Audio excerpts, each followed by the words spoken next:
Hi, hi viewers, hi everyone, my patrons, my well wishers. Last night I promised to share my ideas about how to speak English fluently. You know that English is an international language, and wherever you go, you should know or you should speak or you should communicate in English because your higher education, your communication skill, everything depends upon fluency of English. Clear? And your fluency of English depends on some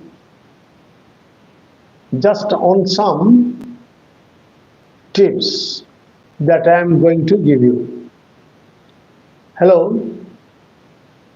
one who has participated or joined my class, participated in the class, please tell your friends and others to participate and learn how to speak English fluently, how to write English correctly. Clear? Mainly, I am speaking of business English. Mainly, I am speaking of communicative approach by which you can crack an examination, by which you can face an interview, and by which you can communicate with others.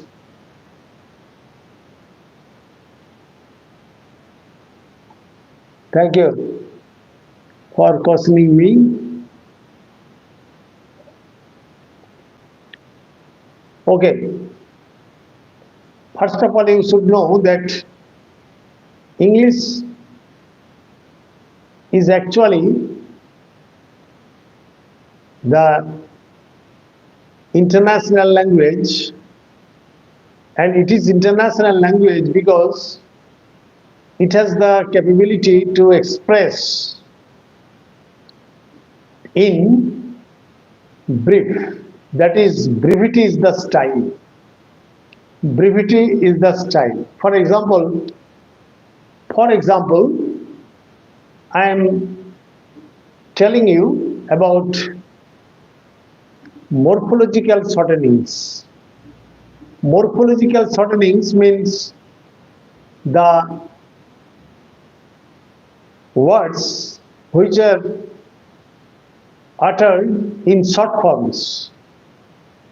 For example, just take your photos with you.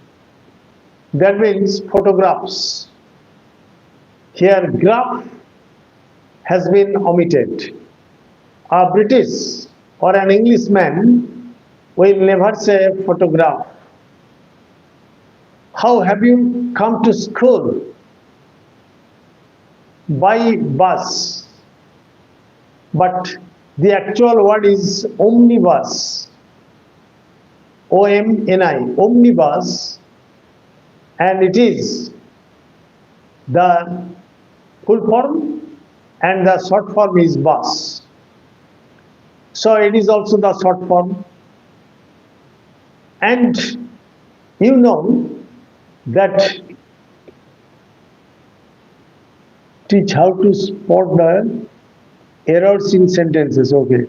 Next day, errors in sentences, how to spot is a common topic in UPSC, miscellaneous exam, WBCS exam, and many things. However, today I have declared the topic, and that is why I am bound to complete. I am bound to give you the idea about how to speak English fluently. For example, good evening, sir. How are you doing? Yes, I am doing fine, but you know that I am an old man, and that is why I have some problems, and the problems are nothing to me, and I am going on and I take pleasure in it. That is why I feel no problem when I tell you something. However, next item. For example, as for example, you can shorten the sentence very easily. For example, while the meeting was over, the members dispersed.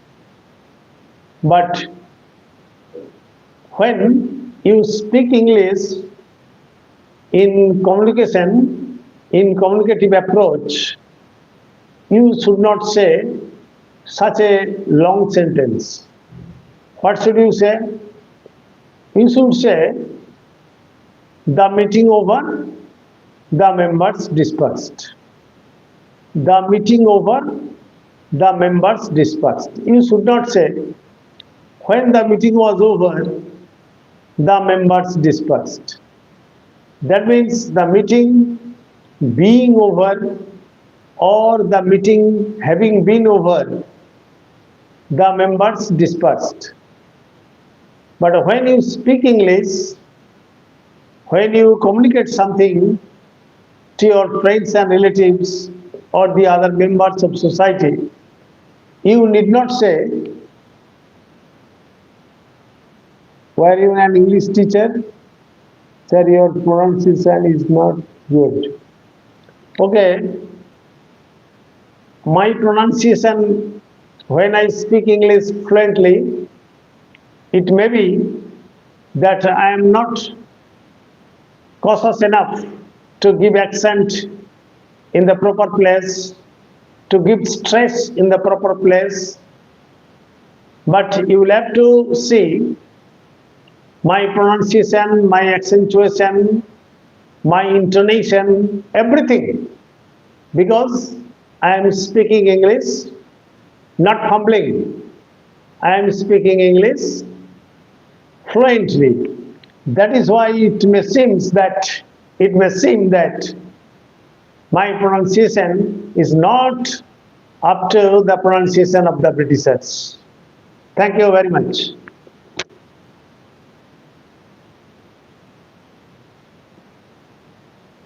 Thank you. Whatever, pardon me, I have nothing to say. And I worked as an assistant teacher in English for more than 30 years, but I have not heard for any day from any boy or girl thanking you. Don't mind. However, what I am saying, I am going off the track. You see that when you see the meeting being over or the meeting having been over, the members dispersed. Why should you say such a long sentence? While communicating with your relatives, with your friends, and some other members of society, you must say the meeting over, the members dispersed. It's the shortening of the sentence, and it is the fluency of English language. Now come to the next point. When you say being tired or having been tired, the meeting is over. Yes, but how can you express the members dispersed? No, it is an example of absolute phrase. When there are two subjects in a sentence and their cause and effect, the first part, that is the cause part, you must use absolute phrase. The meeting being over or the meeting having been over, the members dispersed. It depends upon grammar, your sense of grammar, your grammatical knowledge, etc. Thank you very much. I am coming to another sentence, that is participle. For example, being very tired or having been very tired, the travelers took rest under a banyan tree. The travelers took rest under a banyan tree. When you say, it is actually a participle because the subject is the same person. The subject is the same person. That is why you are using participle. Being very tired or having been very tired, the travelers sat down under a banyan tree.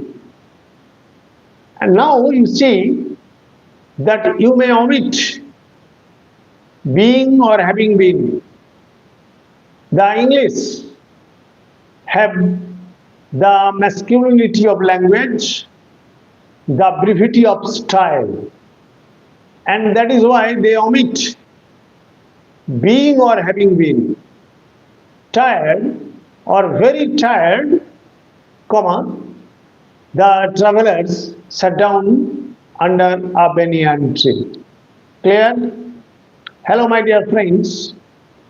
You see that in the case of absolute phrase, you are omitting being or having been, or having been, and in the case of participle, you are also omitting being or having been. Clear? So this is called masculinity. This is called brevity of style. And this brevity of style and masculinity have made English language an international language. It has a clear tense system. For example, I do, we do, you do, he does, they do.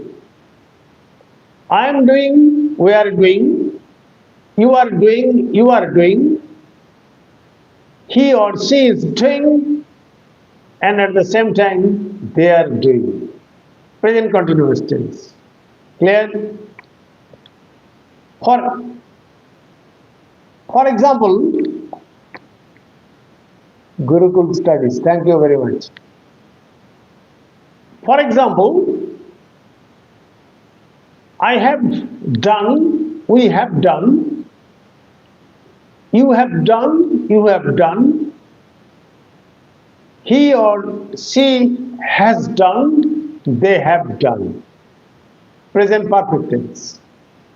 I have been doing, we have been doing, you have been doing, he or she has been doing, and they have been doing. So, you see that each tense has four forms: indefinite, continuous, perfect, and perfect continuous. So why can't you say English fluently following tense? For example, somebody is asking you, Where are you going now? Oh, I'm going to school. The question is in the present continuous tense and your answer is also in the present continuous tense. Why have you done this?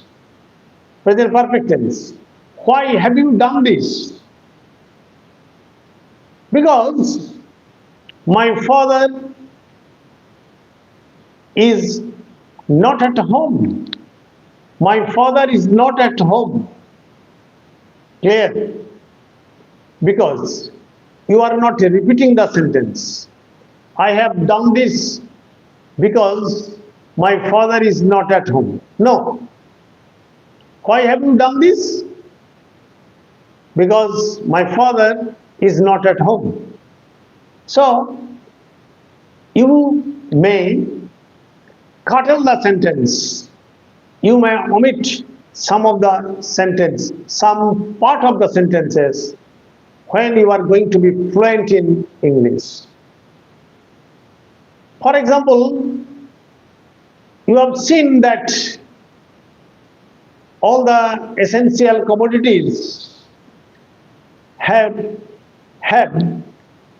reached the sky kissing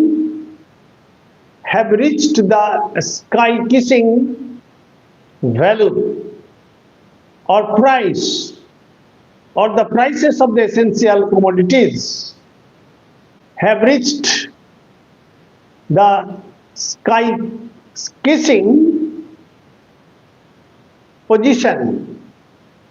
So you may shorten it. For example, the commodities, the essential commodities are beyond our reach. So why should you use ornamental English? Why should you use English that require an explanation? For example, please handle with care because it is easily to be broken. It is easily to be broken. No, you should not say this. You have a single word for it. Please handle with care or please handle carefully because it is brittle. It is brittle, B-R-I-T-T-L. So brittle means something easily to be broken. Clear? For example, I always dream and I always look at the bright side of things. I always look at the bright side of things. That means you may call me an optimist. Oh, you are an optimist. Oh, I never look at the bright side of things. Gurukul studies, thank you very much. I know that you are very much interested.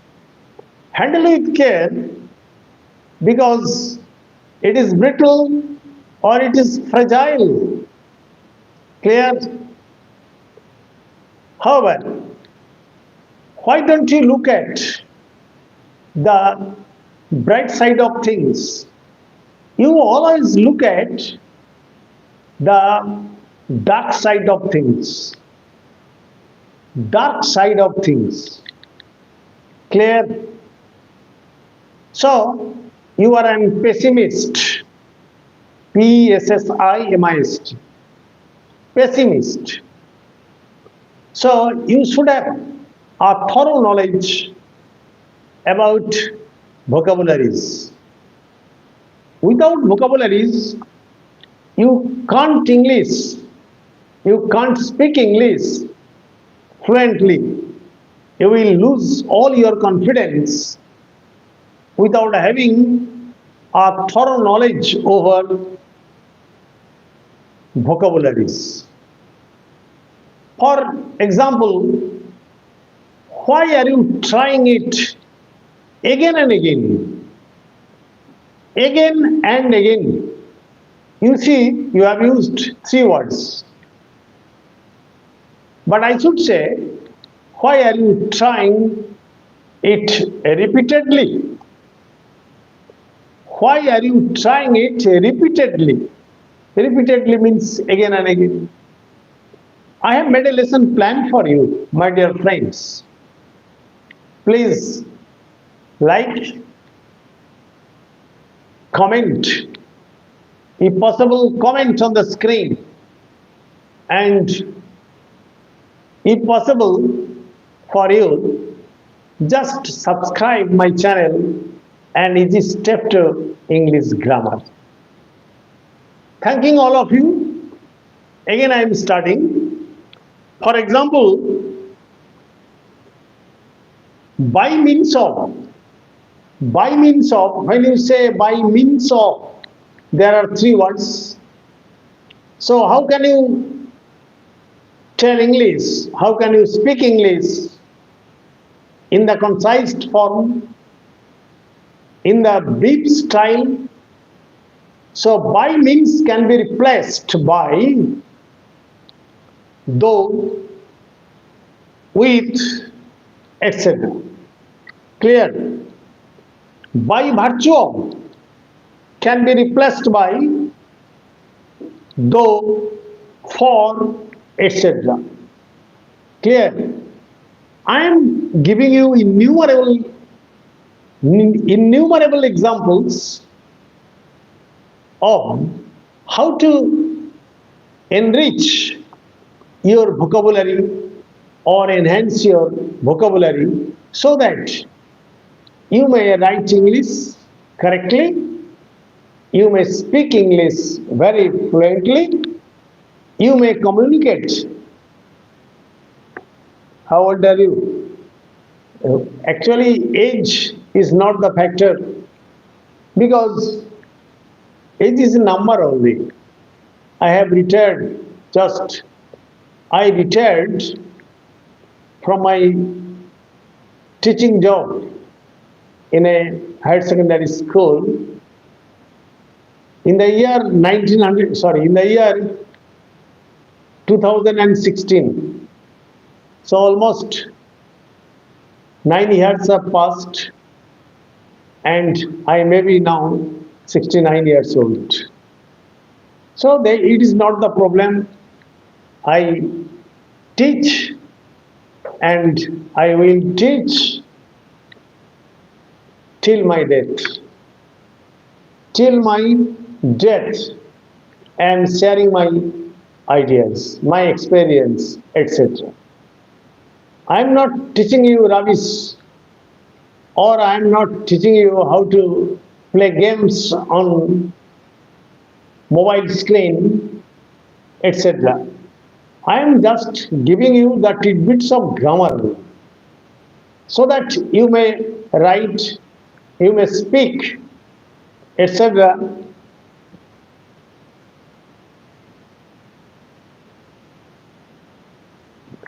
etc. Okay, writing is a constant practice, nothing else.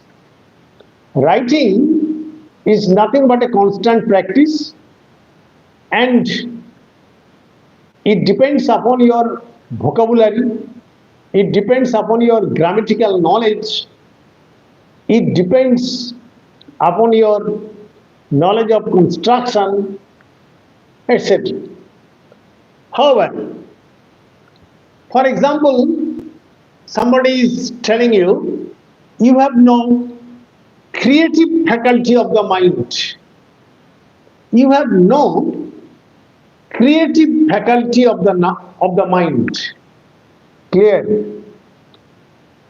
Creative faculty of the mind. That means you have no imagination. So creative faculty of the mind can be replaced by imagination. Clear? For example, glowing with heat. You see that you may tell your friend or friends that this house is glowing with heat, and when you want to replace the three words glowing with heat, you should say incandescent. What is the spelling? Incandescent. Incandescent. Incandescent. For example, after the explosion of the atom bomb on Hiroshima, the incandescent fire captured the localities up to 3 miles. After the explosion of the atom bomb on Hiroshima, the incandescent fire of the incandescent fire and the gamma rays captured the 3 miles of Hiroshima. Clear? Incandescent. And what is the meaning of incandescent? That is glowing with heat. As for example, I am telling you, suppose your mother is calling you. Your mother is calling you to the dining table, and she says, please come to the table because I want to serve hot. That means I want to serve when the curry is hot. Clear? When the curry is hot, I want to serve when it is hot. So it can be shortened. I want to serve it hot. She will not say, I want to serve when it is hot. So when it is omitted by your mouth. Clear? For example, strike the iron hot. Strike the iron hot. No. Why should you say such a long sentence? You should say strike when the iron is hot. When the iron is hot, strike the iron hot. So when it is can be omitted.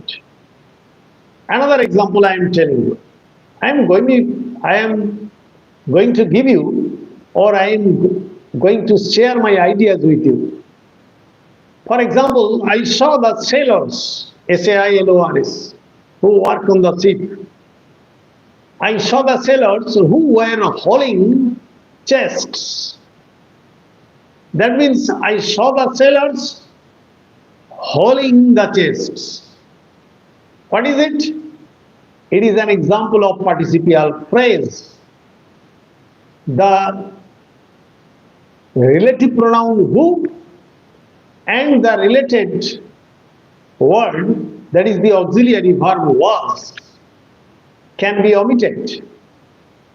I saw the sailors hauling chests.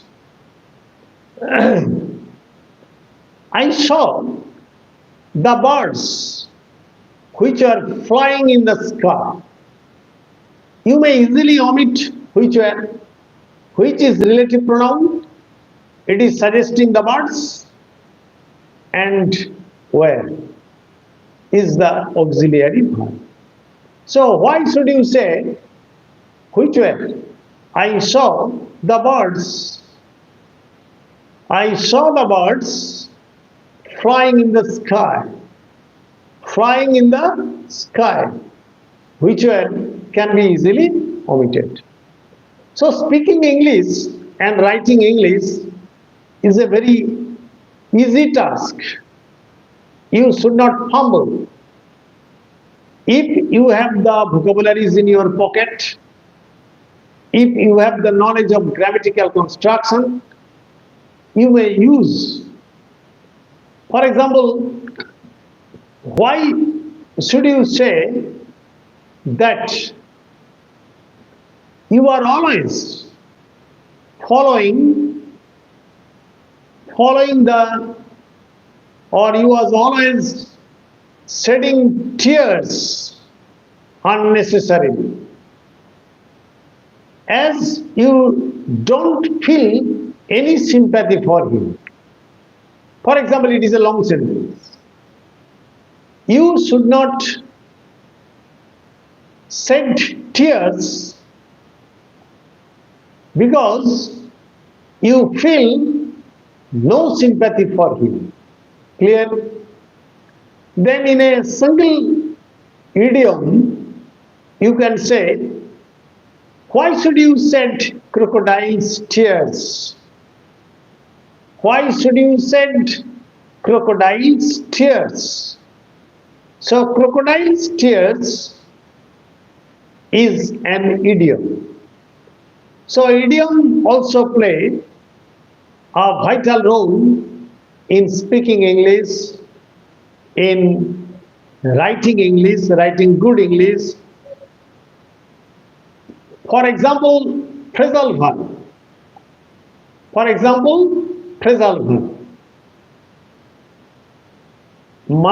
In my mother's absence, my aunt always looks after me. So look after means, what is the meaning of look after? That means my aunt sees all the purposes of my life, from education, giving food, etc. That means take care of. Take care of. My aunt takes care of me in my mother's absence. So why should you say such a long sentence? You should say, my aunt looks after me in my mother's absence. Thanking all of you. Good night. Stay safe, stay mellow. And the next day again, I shall give you some tips on fluency of English. Thanking all of you. Good night.